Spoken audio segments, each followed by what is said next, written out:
One thing I'm really good at is closing, is sales. And I just want to, out of curiosity, like how many of you guys actually love sales? Not a lot of people. Okay, that's like what, probably 20% maybe? Everybody else, they literally mess it up. They screw it up. They do something. I was talking to someone the other day, and they're like, yeah, I got two sales closed this month. And I was like, they sit there and they're almost ready to close, and I screw it up. And I'm sitting there thinking, like, how do you screw it up? You know, like they want to buy. And so I started kind of calculating, you know, what I did and how well I did. And so I was like, you know, in the 10 years I was running my business, I made about $2 million, maybe even more, in the 10 years running my studio. And I closed at 90%. And you're probably thinking that's impossible. You can't close that on 90%. I was actually in a pitch 2 weeks ago with a guy saying, he's like, you don't close at 90%. I'm like, oh, I do. I close the ones that are ready to buy. And that's the thing that people don't understand is that when you're trying to close on people, you don't want to spend your time on the ones that are going to be the looky-loos, okay? You guys, know this is like if someone unsubscribes to your list, guess what? Good, because you don't want to talk to them anyways. So just a little bit about myself, why you probably even should be listening to me is I've been married for 7 years. I got 2 kids. Love my kids, love my wife, so shout out to my family. And like my wife has been super supportive in everything that we've been doing. I'm also a former world champion fighter in sport karate. So most of you guys don't know that. I actually won a world title in 2001. I was very good at what I did. And so I did martial arts for a long time, and that was pretty awesome. So the way I kind of look at it is that if you can actually win a world title in something in a sport, I don't care if it's darts, that means that you have the focus, tenacity, and understanding what it takes to be successful. And James can can actually attest that with fishing. So my point being is that I get what it takes to succeed, and I get the hard work that it's needed to do that. I actually ran a studio for 10 years. The last 5 years we made gross $285,000 to $300,000. I did all the marketing, I did all the sales. I knew I had a system that worked. I mean, it was clockwork, okay? When I first started, the first year, the first year it's just what it is. But whenever things were kind of rolling, we're in like the 220s to 250s, maybe 265, and then all of a sudden we just hit a spot where things were just kind of rocking. And you're probably wondering, why didn't you make more?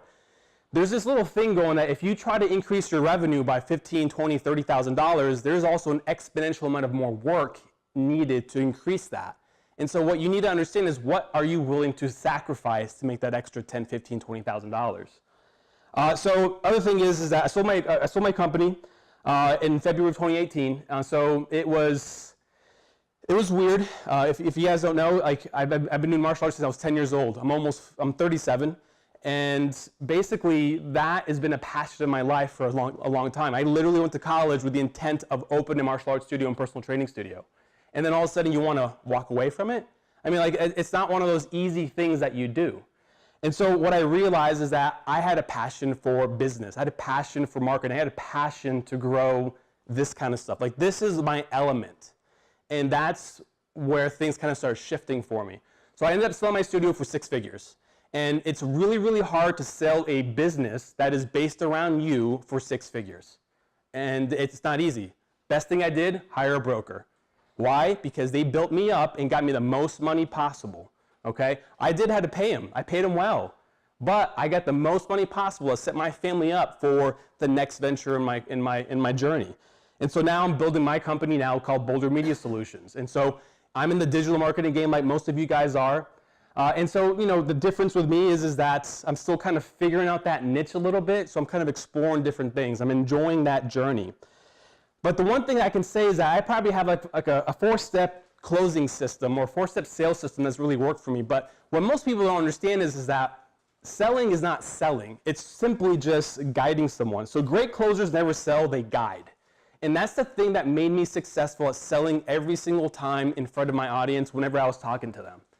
So let me just kind of put it to you this way. It's really hard to sell a parent for their kid on something. It's really hard to sell someone to lose weight.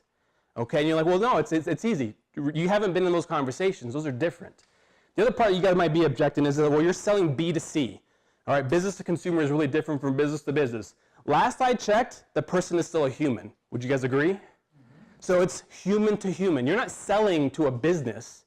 all right? You're selling to a human, so how can you relate to that person?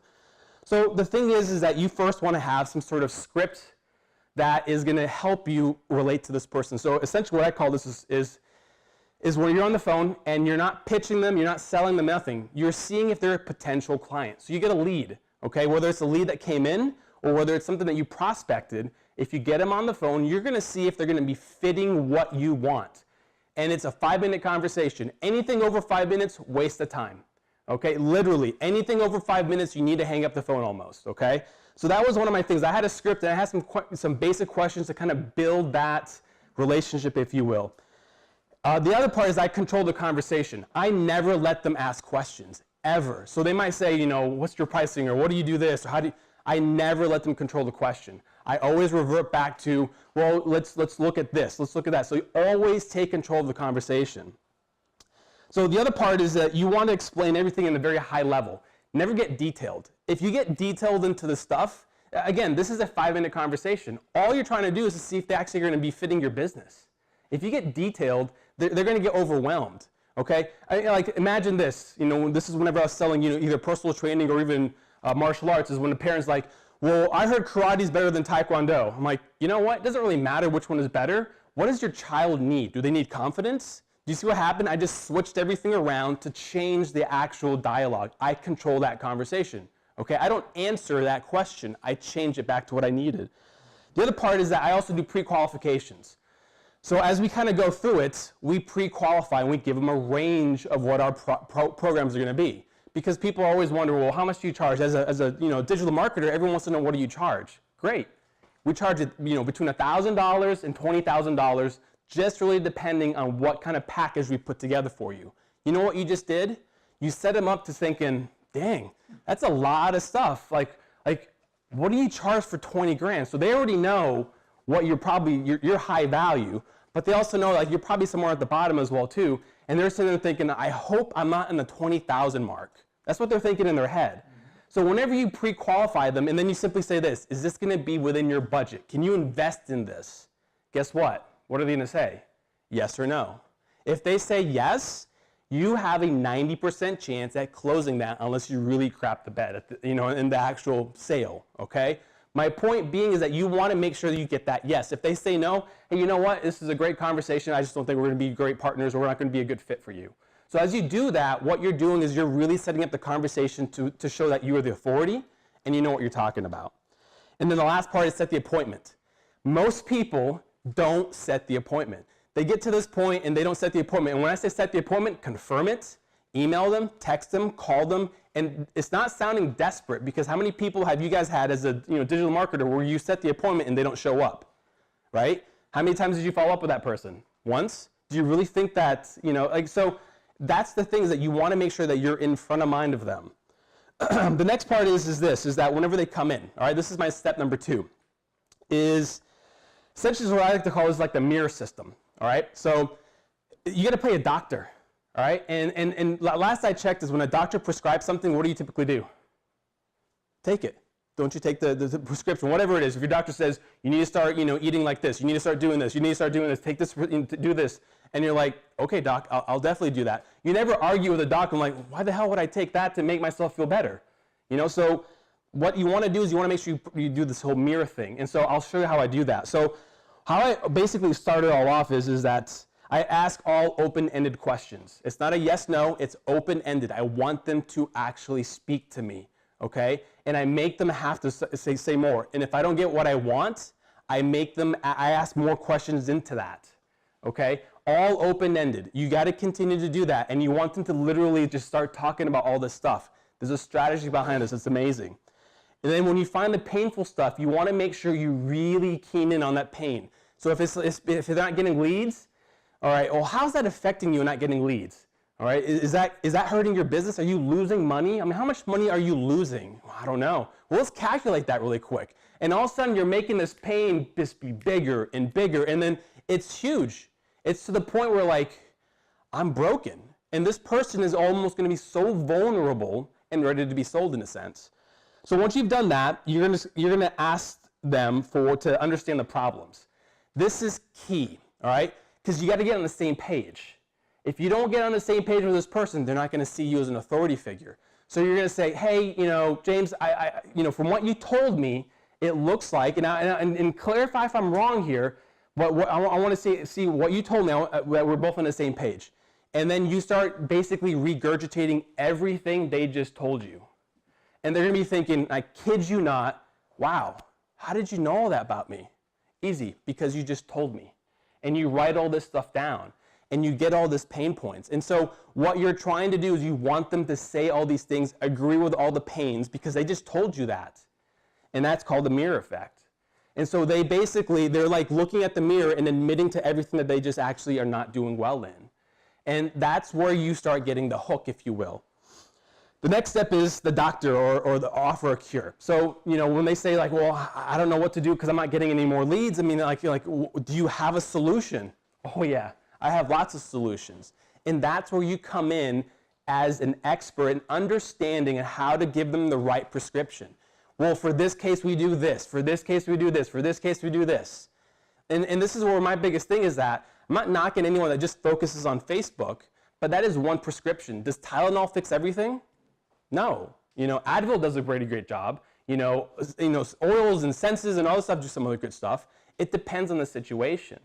And so what you want to do is you want to play that doctor role, and you want to prescribe them something that's going to cure their problems. Because at the end of the day, people are not buying tactics and gimmicks, they're buying solutions to a problem. Okay? And so that is what we do. So what we do is we also future pace them. Hey, how does it feel like whenever you start having 10 more clients? In my industry, when I was doing this for the martial arts or fitness, how would you feel if your son was actually having grades like B's and A's, if they were being more focused and confident? How would you feel if you started losing more weight? How would all that change? And so, the thing is that you got to make sure that you understand on how to future pace this person to get them to the next level, if you will. And then the last part is you want to show and tell them how they're going to feel better about this. Like you're going to comment where you're going to say, imagine yourself, and where you have 10 more leads that have come in, and you are having more of a budget to start marketing in this area. You have more of a budget to hire someone in your staff. So not only are you future pacing them, but you're actually having them start committing to some of these ideas that you're giving them. The last part, this is where I think vulnerability is huge.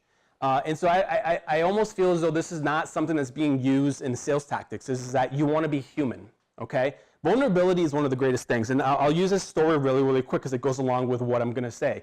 I was telling the story yesterday is that all of you guys know Daymond John, right? All right, Shark Tank, he's amazing. Do you guys know how he got started with FUBU?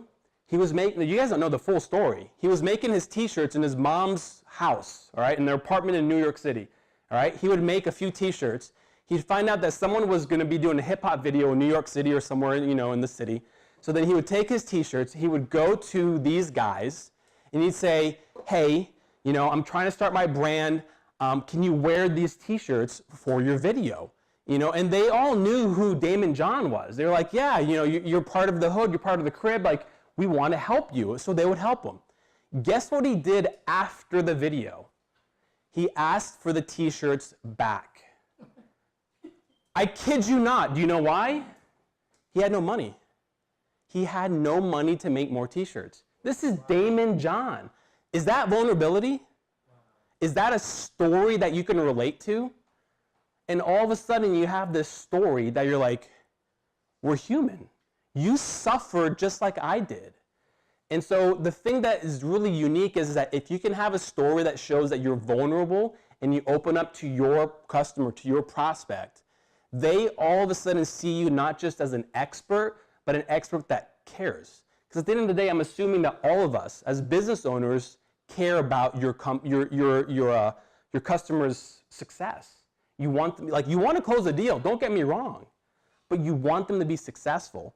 And this is where testimonials come in. This is where it becomes more profound. And when I say testimonials, not just testimonials from your customers, I'm talking about you. And so you got to sit there and figure out what makes your sale work.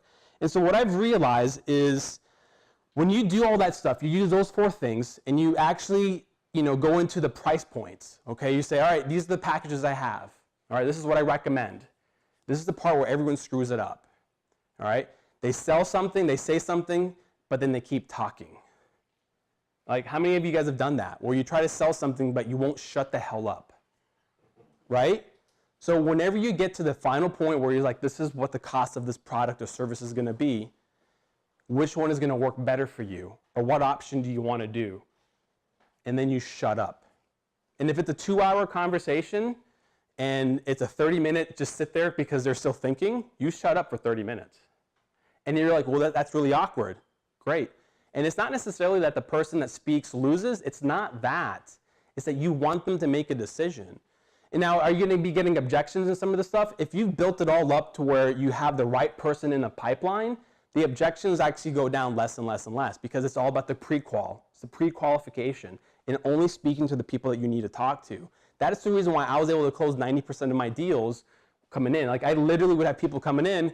I was like, this is going to be closing, this is going to be closing, this is going to be closing. Now, don't get me wrong, there'd be some months or some weeks where I would close 60%, 75%, but others was like, that was 5 out of 5 this week. We closed all of those.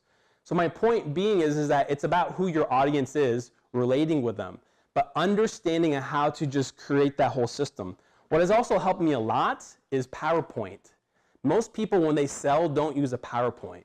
Imagine if you had a PowerPoint, you had a plan and a strategy, and you took them through it, and you're sitting there next to them, okay? It's a placement thing, because if you're sitting in front of them, I'm telling you what to do. If I'm sitting next to you, all of a sudden, we're buddy-buddy.